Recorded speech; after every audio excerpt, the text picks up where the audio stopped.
Greetings, greenhouse people, and welcome to another installment of Tech on Demand, where our goal is always to bring you tips, tricks, and information to select and produce your best crops ever. I'm your host, Bill Calkins, and I'm happy to be joined this episode by a fantastic guest with a ton of experience in greenhouse ornamentals propagation, integrated pest management, and the ability to blend both in a comprehensive and holistic plan to get crops off the ground to the strongest start possible. My guest is Kristen Fowler, a specialist with Koppert here in North America. Kristen grew up on the eastern shore of Maryland and earned a biology degree from Salisbury University, did some work with IR4 looking into pesticide residues, and then moved to PA and earned a second bachelor's from Del Valle, majoring in ornamental horticulture and floriculture. After that, she started working in greenhouses, specializing in propagation of everything from wetland natives to ornamental annuals and perennials, and these roles included leading greenhouse operations like Peachtree Farm, Grow and Sell, and Longwood Gardens. In about a week, if you're listening in real time, Kristen will celebrate her 5-year anniversary with Koppert.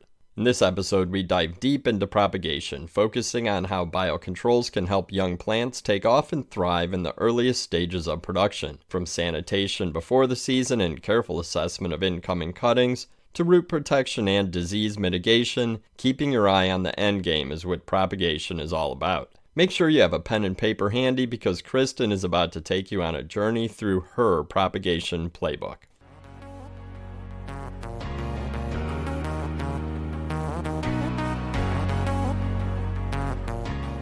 Kristen, welcome to the podcast. Thank you so much for having me. I think this is going to be fun. It's a really good topic. It's something applicable to, I think, all of our listeners who are producing young plants.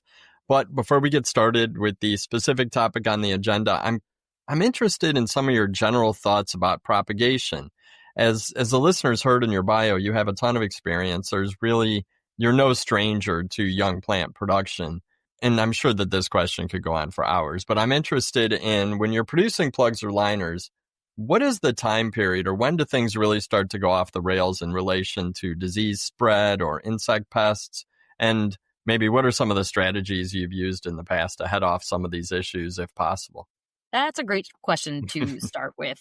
Considering all of your eggs are essentially in one basket, it can spread within hours, days, especially weeks. My biggest, I would say the best advice I can always give to a grower, especially a propagator, if you see something, do something about it as soon as possible. Do not wait, whether you have a flagging process or some way to demark an issue or a problem area. It's really important to address whatever issues, whether it's, you find a spot that has botrytis that can spread very quickly through irrigation and, wind movement. Same with insect pests. They can lay eggs very quickly. It's a warm, humid environment. They can spread very rapidly. So it's really important to start as strong as possible. And I always encourage because we have to make our numbers at the end, where a lot of growers are often forced to stick all of the cuttings that they get, or as many of the quote unquote good ones as they might get in a bag, and things happen in transit. But I try to encourage folks to not stick the bad trays because you are going to be riding that struggle bus from the beginning. And it's hard on the growers, and it's really hard to get a truly healthy, substantial crop that you really want to be proud of if you're starting with wilted, diseased, insect pest, all of that. So it's good to get rid of the problem before it starts. And I would think that's something that you want to empower your whole team as well. If you see something, mark it, flag it, call a manager over, have another set of eyeballs look at it just to be safe. I am a huge proponent of educating as many members of the team, whether those are folks who are just doing plant maintenance, whether they're the folks doing the sticking, your watering crew, however it's your work labor is divvied up. The more people know, the better. They are your eyes and hands in the crop, and they see it. And if they notice something's just not right, it's like, hey, just come tell us, put a flag, mark it, let's do something about it. So really educating everyone possible to what to look for is really key. No, that makes sense, and I've always heard scouting is a team effort, and it Absolutely. seems apropos. Well, that's good. I think now that we've broken the ice on propagation a little bit, why don't we dig into the topic of biosolutions at the earliest stages of production? And I'd like to hear, I guess, some of your tips and tricks. You talked about starting clean. What are some of the tips and tricks that you share with growers related to sanitation, both before and after propagation? I mean, starting clean is so critical. It's got to be one of the things you're working with folks on all the time. And a lot of times, starting clean means starting before you have plants in the building, in the house, on those benches. Every greenhouse is different, so this can apply to you, and take what works for your settings. Yeah. Cleaning your floors, whether if you've got concrete floors, make sure there's no algae buildup, no dirt collecting. If you've got gravel floors, be sure to apply treatments to those floors, whether they're nematodes or something like impede. Like, treat the floors, because things can those gravel floors can harbor insect pests. Sure. You know, your thrip screen, cleaning your thrip screen seasonally, making sure that you're cleaning off the walls. It's a very cohesive thing. It also includes your equipment, because propagation uses a lot of moisture, injectors, sprayers. We want to make sure we're not having any algae buildup, any film in those tubes. We want to make sure we're doing proper cleaning and flushing them out as frequently as possible. So that way, if your booms or your mist system is running, you're not putting problems out onto your plants. No, that's good. We call a lot of times we talk about breaking the green bridge, really getting Hmm. that greenhouse cleared out. I know it's not always practical, but it's really good practice between seasons. And then pet plants. I'm sure you've seen Oh, plenty of yes. those causing problems. Pet plants are job security for biocontrol consultants. I love it. That's good. That's good. And Um, I always recommend too, if you have a house that's been cold for a few weeks or a few months, and as you start to warm it up, put out some sticky traps, mhm. whether it's under the benches, around the vents, just to see what could be stirring in the air before you even put anything down. And that way you kind of have an idea of kind of what you're already kind of battling from within before the cuttings even come in themselves. I think that's really good advice. And I'm guessing that's not done too often and probably kind of an easy Well, tip and trick to start this spring. I mean, quick. absolutely. As soon as people start to heat up, and even if it's in February in a seasonal greenhouse, going from maybe either frozen or cold temperatures 30, 40, bumping it up to the 50s and 60s, that's enough to wake up some eggs and get things flying around again. I love that. That's a great tip. So hopefully at this point, your young plants are moved into a clean greenhouse for propagation, and we're going to assume that they are.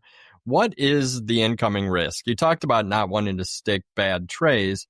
Mhm. How should growers assess the, we'll say, unrooted cuttings coming into their facility? And I think about this step as something that's absolutely repeatable. So there are protocols, but there's also your team, the people Mhm. involved. And I guess while we're at it, maybe some thoughts on cutting dips because people are talking about that. I see Yeah. all sorts of recommendations, pros and cons from all sorts of people, but I'm thinking you might have some thoughts on cutting dips as well.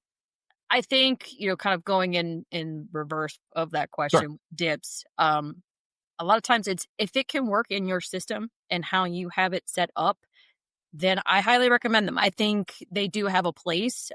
Knowing the right products to use, following the label, Mm, ensuring that if there is an REI, you want to make sure that you are not exposing your sticking line to, right. any residues that they shouldn't be touching without gloves at least. Um, I think if you have yearly records, or that there are problem crops that generally tend to have certain issues season after season, most growers kind of know the ones to kind of look out for. Mm, If you can perhaps, dip the ones that are bad because maybe it doesn't fit into your system as a whole because it's too integrated, or, it may slow things down. Time is money. So we want to make sure that we're not stalling the system any or causing excess cost. But I think that there is a place for dipping your cuttings and really rinsing off that foliage. There's lots of products on the market. A lot of myco-insecticides can be used. I know a lot of growers, there's one from Bioworks, EpiShield, another really mhm. good one that dipping's on the label. Um, This was a trick from my boss, Jeremy Weber, back when I was a grower I've actually, for like edible herbs where we had stock plants, I've even used Dawn dish soap and some Yeah. water. Okay. It's soft, it doesn't burn the foliage, and it will knock the aphids off some lemon verbena if you only have a few minutes to stick 5 or 10 trays. Mhm. There are things that you can do to at least, try to get a step up, rinse them off, and getting a thorough dip is important. Yeah. There's different styles and methods. And I think sometimes people can go a little fast with it and they don't get thorough coverage. So again, there's those takeaways where it can apply to your situation. Yeah. Go for it. Otherwise, we have other methods that we can do post sticking that will Right. hopefully have a similar effect. I like the idea of keeping records. I mean, we constantly Sure. remind growers, we have all the tools these days to, keep digital records, keep Mhm. Google Sheets, however you want to do it. But make sure you're keeping records, and then that prioritization. Look at the crops you've had issues on in the past. Maybe if you don't want to Mhm. dip everything coming in, pick the hot spots and Yeah, go it's with like it. we know that we've had issues on this salvia every Yeah, year, so we're gonna make sure any salvias that come in, they get dipped. Like, it doesn't have to be, the whole roster of all the genera that are coming in if you're sticking right. multiple things, but you can, if you can isolate the ones that have been consistently a problem, then Hmm. go for it. Cool. How about assessing cuttings coming in? That is again comes back to educating as many people, especially on the sticking line, as possible. Whether you Yeah. have folks who work for the greenhouse all year, you have temporary labor that comes in. Teach those folks and most of them will call it out anyway. They'll be Yeah. like, "Look at this. This isn't good. It's mushy." Right. They know.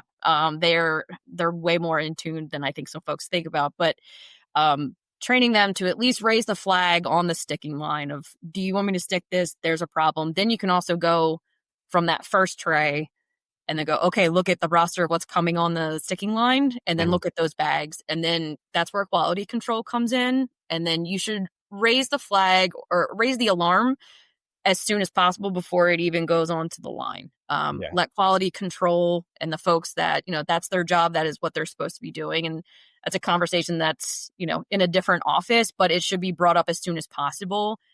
So that way adjustments can be made, whether new cuttings need to be sent, order deliveries can be delayed, pushed, the customers can be informed about it. But right from the bat, just letting those folks can, tell you when it's time That's to true. not stick that tray.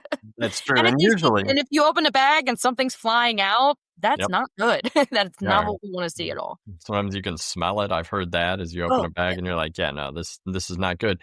In yeah, companies, I definitely mean, your suppliers can turn around within a week usually and Sure, get you replacement cuttings, and they'd much rather hear early as absolutely, well. and much like with our shipping of our bios, things happen in transit. We're all Yeah. human, like, they do their best that they can, and it's of no fault of their own sometimes if, Mhm. something gets overheated or too cold, frozen, those things happen, but again, it's early communication as soon as possible can help change the path of what's going forward. You want to be able to get better quality cuttings in if you can. You want to, not put out problematic crops that are going to then spread their issues to everything around. I know some propagators will have what they call kind of like the hospital where, Yeah. the bad trays come out and they kind of stay in their own section to have an eye cap on them, but not everyone has that luxury of that Right. space. So if you can't do that, then, pass on it.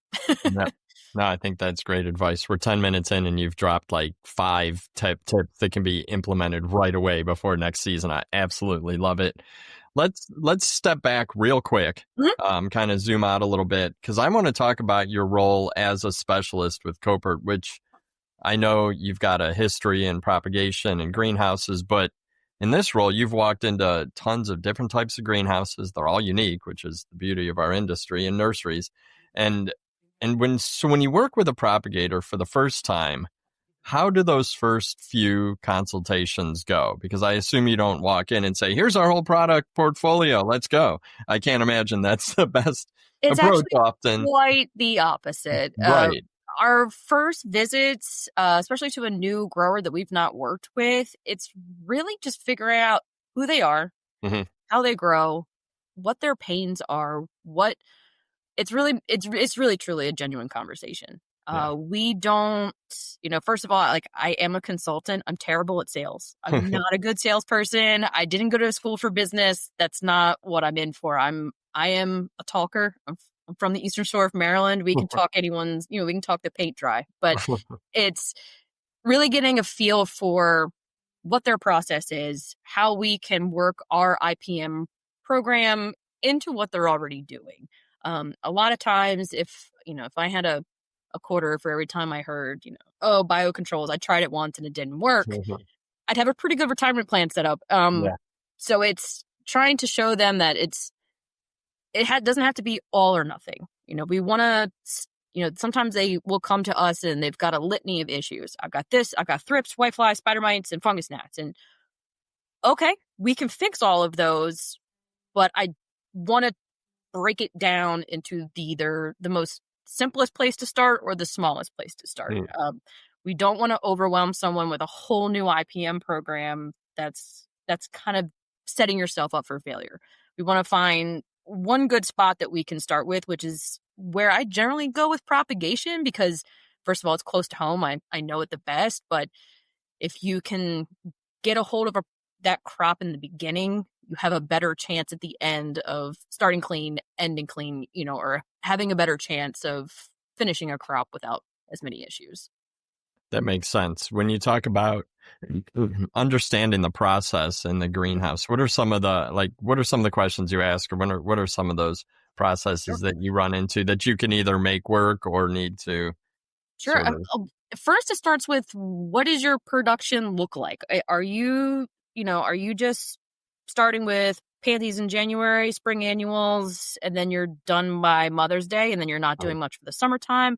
What does your yearly plan kind of look like? Then we know kind of where we can step in.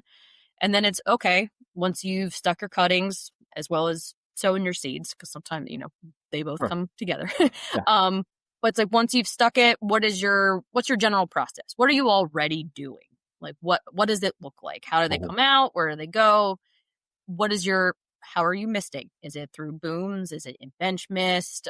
There's different mechanisms to do that. So kind of taking in the system as a whole to be like, okay, we can integrate our products in this fashion, because there's not really a blanket fix for everything. We can kind of work into different methodologies to make it more seamless. We're not trying to add extra work. We want to fit into what they're already doing. Okay. And As best as possible. Yeah. Who would you ideally meet with? Like, what would be your dream team that you'd like to meet with? Personally, I love talking to growers, my people. But it's really important to have a decision maker in the room. Yeah. Whether, depending on the level of management that's there, we really need to have someone in the room who can actually say yes to this. Yeah. I can talk to a grower or an IPM manager, all day long, and like, oh, these are great ideas. But if the upper management and the folks who are like, who make that final decision aren't present to fully understand the value that we're adding to them and trying to contribute, and that we're not just, trying to make as much money as possible, which is not the case. Like, we want them to understand the authenticity that we're coming in with. And, if they say yes or no early, like much like propagation, if they give us the no early, understood, we'll come back in a few more months and we'll talk to you later, maybe. But if not, if they're interested, then that can help move that conversation along without having to duplicate it multiple times. And that makes sense. And I would think as the relationship progresses, then you're meeting with IPM managers, growers, and just for our follow-up visits, we have all assistant growers, anyone wants to show me something cool, like, we'll have a good team meeting at that point. But to really get started, we need to have, upper management, whoever is that final decision maker, is really important. And they can come to our follow-up meetings too. It's always great to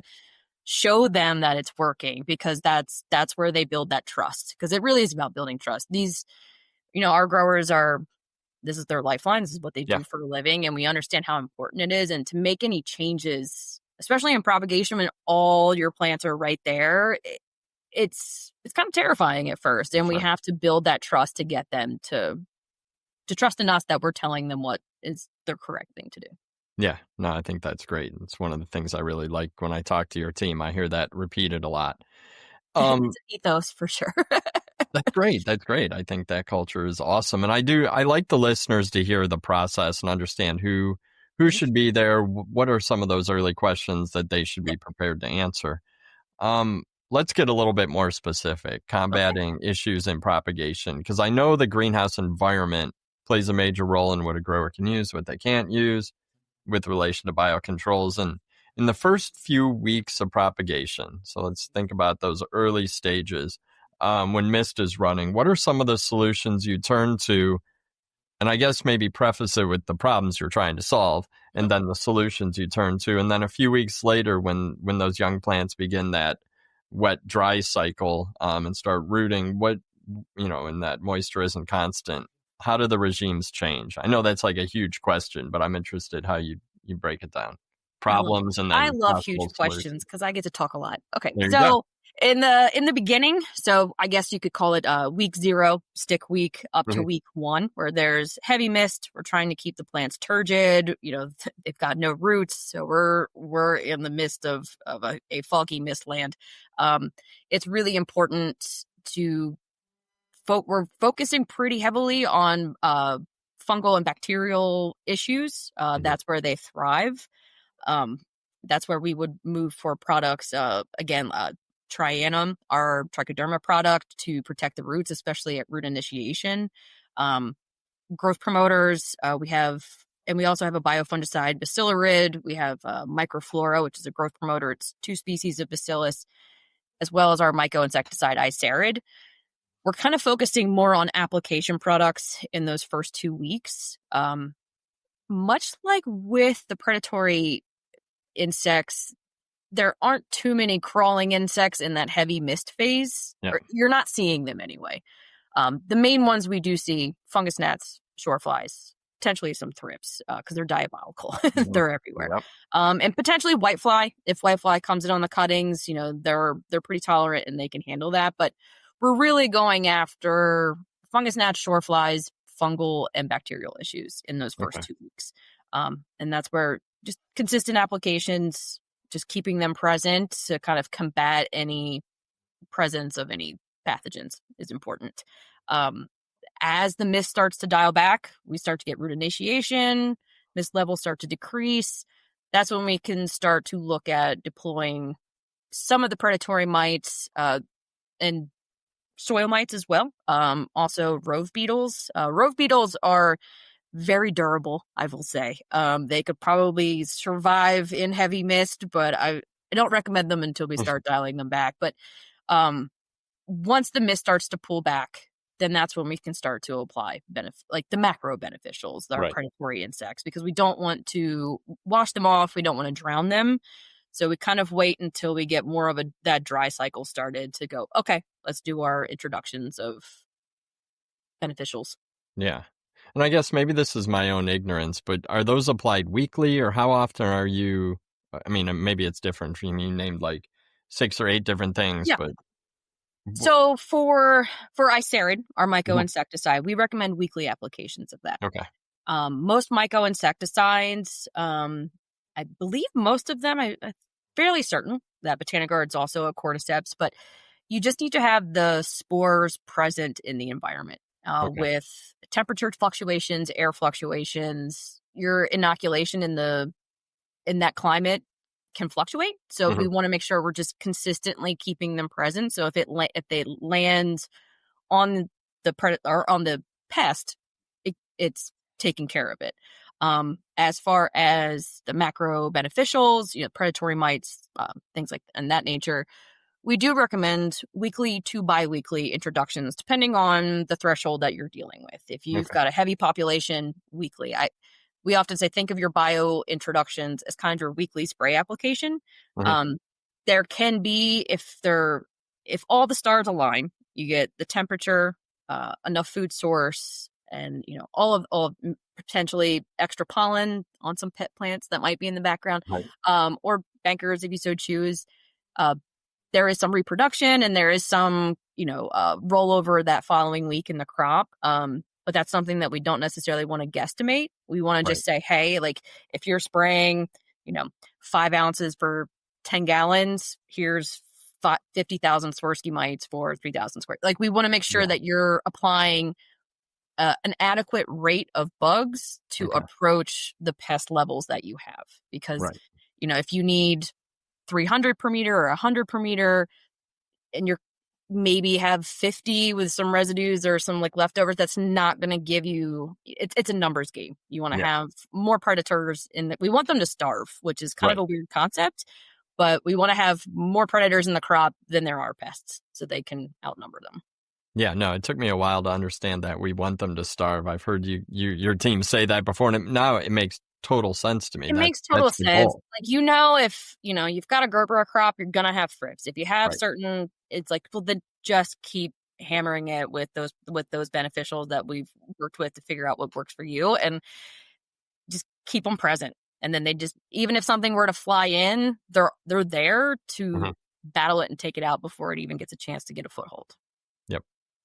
And then one of the things I love talking to you and the Koppert team about is the hybrid approach, because Yes. I know there's no, we would like, you would like, I would like personally people to move much more toward a biological approach to IPM, but there's, the reality is the greenhouse world that we live in might not always go down that path, and sometimes you might need chemistry. So let's talk a little bit about traditional chemistry a bit, because this holistic approach, while ideal, sometimes it's a tough nut to crack, I suppose. So when you might inherit plants that have been treated with traditional chemistries during propagation, during production, when insects or diseases get out of control, it's kind of the reality. But how do you and the team help growers navigate this road? And that's kind of a convoluted question, I suppose, but I think you understand what I mean, because you're probably dealing with it all They're the time. always there. They're always present. We call residue is essentially the silent killer that people don't always think about right up front. Yeah. You can inherit cuttings or plants in general, whether you're buying in liners or finished product, that have been treated with some of the longer lasting residues that are on the market. And, I highly recommend this. It's kind of a side quest, but I used to write my spray rotations based on the Grower Talks IMF guide that you put out yearly, and the Koppert side effects guide, where I could put in the active ingredient, the beneficials that I have in the crop, and then you can see there what the effects are on that bio, whether you have a residue, because some are residues for 2 weeks, 4 weeks, then got the big one, bifenthrin, which is 12 weeks. So that plays anytime you put a bio in a crop that has a residue that's strong within that time frame, you're really not going to get the results that you want, because they're essentially going to die. Right. So anytime, like bringing in those crops, you can often reach out to the stock farms, ask them what their spray rotations are.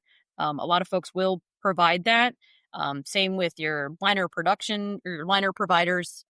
You can ask them what they're using to better your program down the line.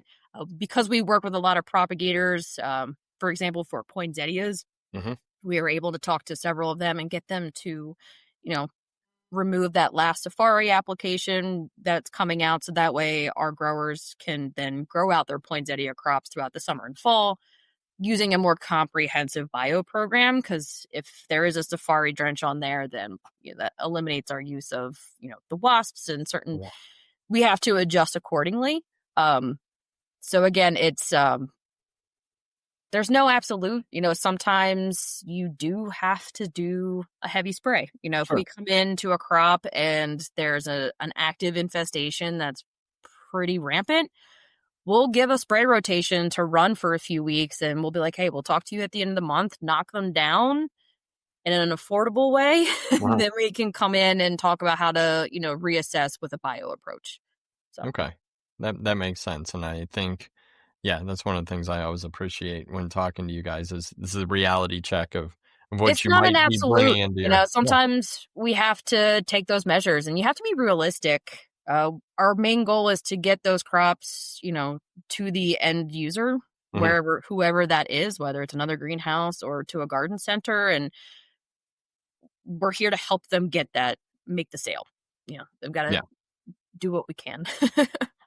Cool. Well, thinking about a grower who's going, moving into spring 2026 production, you're going to receive your cuttings, early in the year. What would be like a step-by-step approach that you would recommend to them, just to get everything set up through propagation? Are there, you've listed off a lot of products and the active, the biologicals involved. But I guess if a grower listening wanted to write down, here are the first 5 steps I should take or something like that, how would you scribble that on a napkin for them? Absolutely. I would say, obviously, at the end of the first week, Hmm. there's, this is kind of speaking from my own personal experience, Yeah. but at the end of the week, when the greenhouse is full, there's a watering in drench of a fungicide, maybe a fertilizer. And this is also where something like icerid can also be tank mixed in as well.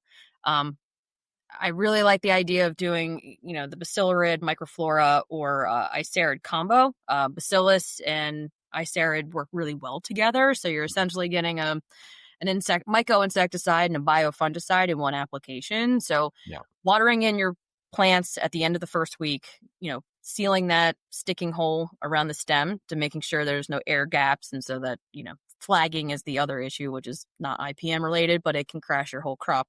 Um, and then I would follow up the following week with, again, another icerid application and then another beneficial bacillus. Again, I used to do a cease mill stop spray, Mhm. usually that following Monday, Tuesday, especially for anything that was starting to turn white with a little bit of botrytis, maybe just kind of zap it and go through and, pluck those trays out. That would be kind of my first week or two. Yeah.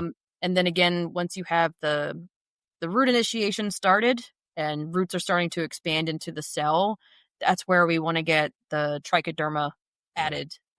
It acts as it's a protectant. So as you Yeah. get that new tissue pushing through, the trichoderma colonizes that root tissue and keeps any of the vascular diseases from entering. So we want to make sure we're getting it on that at the root expansion times. So Mhm. at the first, those first radicals, I guess. Well, not for Yeah. vegetative, it's not a radical, but that first root Yeah. initiation, and then again, if 2 to 3 weeks later, as you're starting to get like that pullable plug or yankable Mhm. plug, you want to make sure that that tissue is also inoculated. So before it goes out the door, when they go to transplant, when it's got that in the tissue, Yeah. it's in that plug.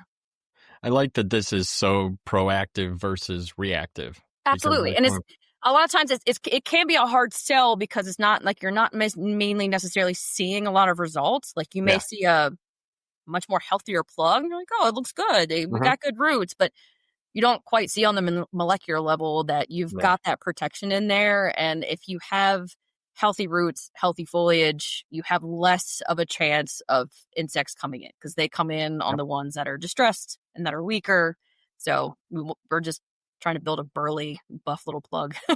And I've heard it said plenty of times, like the best way to, avoid insect and disease in production is by having a healthy plant. Kind of Absolutely. like we should all think that way about ourselves as well. So Very true. Like we're it's a seeing a whole. lot of work too with with silicon and Mm. calcium, like really building out that tissue in the epidermis of the plant is really important. If you've got a thick leaf, then they can't get in there. They Right. don't, it makes it harder at least. You're forcing Yeah. them to work harder, which is the job. They need to work harder. They've got it too easy. Very, very true. That's cool. Well, thank you so much for that rundown. I wanted to just Mhm. make sure that we had that being recorded so that folks can write it down, take notes, and Also, too, I would like to also add nematodes to that Mm. as Yeah. nematodes can be added into that mixture of any of those products. They are a great, especially in the wet stage, Mhm. to target the fungus gnats, shorefly, thrips pupa that are down in the soil. Um, it's a really they're great. I love nematodes, and depending on the season you're in, depends on the species, but they're they're incredible. They're definitely an integral part of propagation for sure. Because there are cold season and warm season nematodes, right? Yeah, like once you get above 80, you should really Okay. think about start switching over to the carpet capsae. Like the Feltiers kind of, they don't really like it too hot. They want to stay in the Northeast where it's cool. Nice. No, that's good. That's good. Um, Before we wrap up, I did want to leave a little bit of time for final thoughts because this is a complex topic, and Absolutely. but you've done a very good job of making it understandable even to someone like me, which is amazing. Because when we talk propagation, and you mentioned it, like you see all your plants in one greenhouse, the density is so high and the value is so high that you really don't have a ton of room for error. And I know that, just from talking to you and your team, the importance of partnerships, but also that problems can arise in prop, and you really want to stay on it, follow it all the way to the end to reduce the losses. So before we close, what do you want to leave the listeners with to help them feel reassured that taking a bio-based approach to propagation is a good way to go? I would say, going back to what I said before, start simple, start small. Mm-hmm. Like, don't take on more than you need to. I think some people think if you start using bios, then you have to change everything over, and that's not always the case. Consistency is key. Mm-hmm. Like it's just about make sure you're maintaining on a weekly basis. You should be scouting. Most growers already have a weekly rotation that they've built out, and integrating that into what you're doing every week is really important. And just do not give up. Just because you try it one time doesn't mean that it didn't work. Yeah. It's a living system. You're working with fluctuations in environment, crops, pest pressure. These are all variables that are very intense, and they can change in any very given time. Mm-hmm. I like I said, think about your bio applications, as a spray. Like you're consistently adding them in there, and it's important to partner with your consultant, with your whomever company that you're working with. It's literally our jobs. I get texts from growers like, "Oh, so sorry to bother you," but I'm like, that's literally my job all the time. Like, this is Yeah. what I get paid to do. We want to be seen, or we want to be considered as a member of your IPM team. We Mm-hmm. want you to, if you find something, send us a picture of it. Tell us, what is this? And we can say, hey, that's a Aureus nymph. It looks weird. It may kind of look maybe like a thrips, but it doesn't. You've never seen it before, but there are things that we can do. Like, we can help you. If I don't know the answer, I have a whole team of very smart people behind me that I can post it to and get an answer within a day or a few days to, help them with it. And it's important to lean on those folks, especially even also with extension as well. Like wherever you're located, like however it's working, you're working your bio program, Mm-hmm. rely on us. Like that's literally our jobs. We get new information all the time, and we're excited to share that. And it's a process. It's not to, and like I mentioned it in before, but it's really about building trust. We have to show these folks that it works and Yeah. that it's not as complicated as it is. And I know I'm bringing back up a topic from previous podcasts, but the IPM CSI, right? Mm-hmm. We're going to come in, we're going to ask a bunch of questions. We're going to scan the room. We're going to Yeah. look at it and say, okay, well, maybe you used this mite or this bio in the past, but your temperatures and the crop that you're using, you'd be better off to use these. Let's try this and see what happens. And just because something takes care of thrips doesn't mean it takes care of thrips for the crop you have in the greenhouse you have in the state that you're growing in. There can be a lot of variables to it. So rely on us. It's our jobs to help you as much as possible. No, that's awesome. And that's a perfect segue because I'm also interested where folks can find out more about Koppert's products, how to reach out to the team. You guys have a lot of specialists out across North America. Where's Absolutely. the best place to go for information? I will say KoppertUS.com. Because Koppert's an international company, a lot of folks go to Koppert.com. Sometimes your web browser will redirect you, but KoppertUS.com has all of the available biological controls that we can legally bring into the country. Right. It also has a site map for all of our consultants. So depending on what state or region you're in, you can click on it, contact any of us. We are split up into multiple teams. So we have a ornamentals team, we have the hydro team, agri team, pollination. So if perhaps you reach out to someone and they're on a different team, but they will connect you directly to us. And I will also say too, we also have if you go to KoppertUS.com or to naturalenemies.com, which is our retail website, we do have the chat bot that comes up in the bottom corner is a real person. So that is a member of our customer service team who's done a great job at learning our protocols, and they have learned all these fun names to help you. And if once they reach a certain point, then they can connect you with one of us if need be. So please talk to the chat bot. It's a person. Be nice. Oh, that's actually good to know. I think it is. I wonder. You never know who's on the other side of that. So for now, it is a living, breathing person. Excellent. I'll put links to all of that in the show notes, as well as the IMF guide and what was the other? The resource? side effects guide. Yeah, the side effects guide. I'll put all that in the show notes, so folks listening can go down and click those links. Well, thank you so much for your time today. One last question. Sure. When should the listeners order these products? Because I know we're getting orders for plants in right now. So for spring 2026, what's the timeline to order your biocontrols from Koppert? After you put in your plant orders. Perfect. I mean, that's in general, yes. So currently I'm working on spring programs for my customers who are on a Koppert program they run for various different time frames. We're getting those typed up now so we can get them in the system. That helps with our forecasting, much like plants. It's really hard to make bugs appear, but we do a great job at it. But we recommend, we do our deadlines 3 p.m. on Thursday the week before. So we do at least need a good week ahead of time, like a good 5 days, business days for orders. But the earlier you can let us know or work with us to at least get something set up in the system to get a scheduled order so we can kind of let you know. But if you want to order week to week, we can do that too.